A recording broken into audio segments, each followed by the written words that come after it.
Chewing gum Sanjay Raut यांनी सिंगम देवेंद्र फडणवीस यांची चिंता करू नये।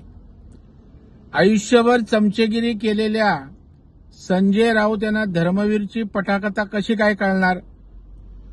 देवेंद्र फडणवीस हे आधुनिक अभिमन्यू आहेत आणि तुमच्यासारखे किती शकुनी मामा आले तरी त्यांना घेरलं तरी ते चक्रव्यूह भेदण्याची क्षमता आज देवेंद्र फडणवीस साहेबांमध्ये आहे।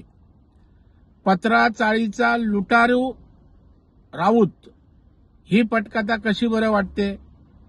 पूर्णपणे मराठी माणसाला देशोधडीला त्या ठिकाणी लावलं हे महाराष्ट्राला माहीत आहे, परंतु इन्फ्रामॅन म्हणून महाराष्ट्राचा नायक म्हणून देवेंद्र फडणवीस यांची प्रतिमा महाराष्ट्रातील जनतेला माहीत आहे, ती या नालायकाला कशी काय कळणार।